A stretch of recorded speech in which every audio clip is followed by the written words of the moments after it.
Most of you are failing, not because your imagination is weak, but because you return too quickly to the man you were before. You sit in the silence. You enter the feeling of the wish fulfilled. For a moment, it is real. You are calm. You are certain. You feel that the thing is done. But I ask you, where are you 1 hour later? When the silence is over, when the eyes are open, when the world of Caesar begins to speak again, are you still the one who has it? Or have you become the old man again? Are you worrying about the bills? Waiting for the message? Checking the mirror? Looking for proof that something has changed? If you are, then understand this carefully. The imaginal act was not weak. You simply walked out of it too soon. You visited the state, but you did not remain in it. Tonight, I am not here to give you more theory. I am here to give you a test, a simple test, a sharp test, one that will show you exactly where your assumption begins to leak.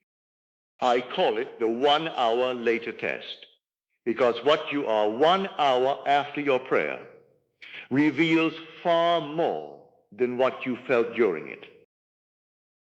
In the book of James, it is written, "Be ye doers of the word, and not hearers only, deceiving your own selves."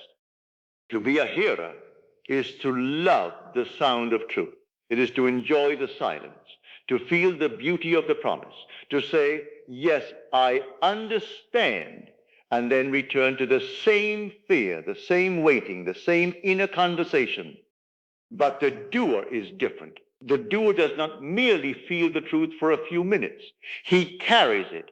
He walks in it. He returns to the world. But he does not return to the old self. This is why the hour after your imaginal act is so revealing. Not because 60 minutes is a magic number, but because it is long enough for the old habit to knock on the door again. The room is quiet no longer. The phone is in your hand. The bill is on the table. The mirror is before you. The world of Caesar begins to whisper, nothing has changed. And in that moment, you discover the truth. Did you become the one who has it?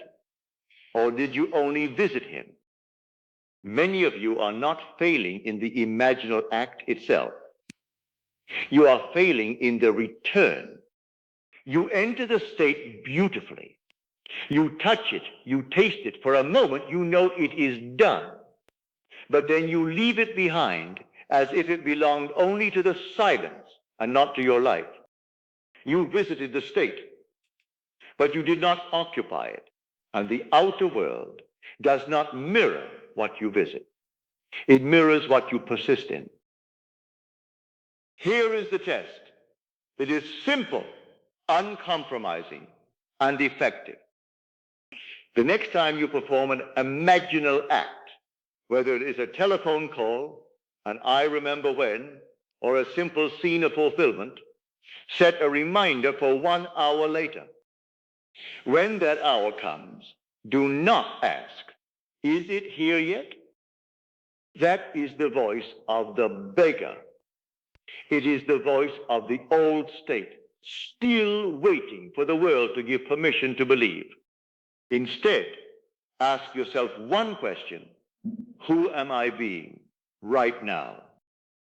If you were already the man who has the wealth, the health, the love, or the freedom you seek, would you be moving through this moment as you are moving now? Would you be checking? Would you be forcing? Would you be silently arguing with the facts? If the answer is no, then you have found the leak. You have dropped the plumb line, and the wall is leaning back toward the old man. This is not a reason for guilt. It is a moment for correction. The 1 hour later test is not here to punish you. It is here to reveal the exact moment you abandon the state. Because once you can see where you leave it, you can return to it And that return is the work. I know the world screams at you.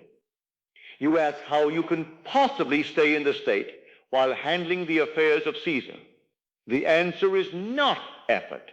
It is a simple check. In the prophecy of Amos, the Lord stands upon a wall with a plumb line in his hand. A plumb line is a weight on a string. It never argues. It never flatters.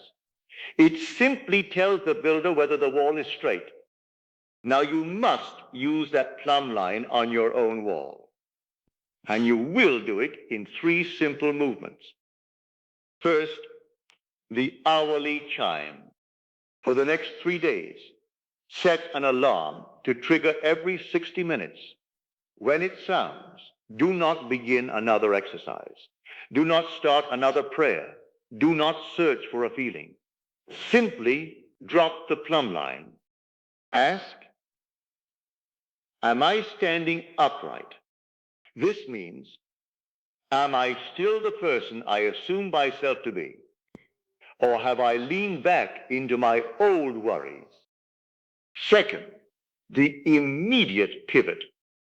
If you find that you have leaned toward doubt, do not fight the thought. Do not analyze it. Do not ask why it came. Simply see it as a lean in the wall.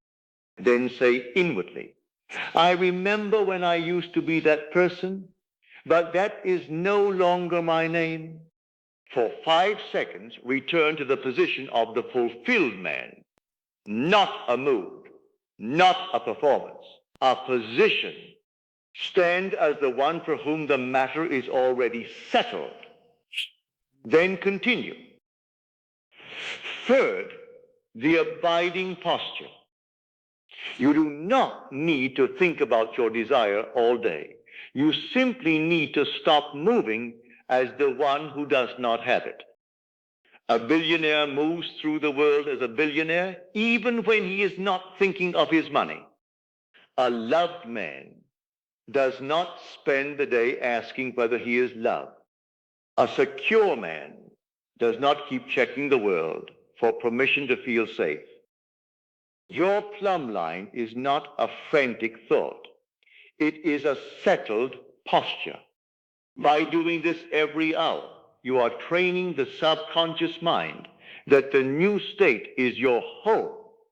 You are not visiting it anymore. You are making the wall straight. Now, the teaching has been given, but the teaching is not complete until it is lived. Do not be a hearer of this message. Be a doer. The difference between the master and the student is not the intensity of their vision, but the frequency of their return to it. Go out today and test yourself. 1 hour from now, where will you be?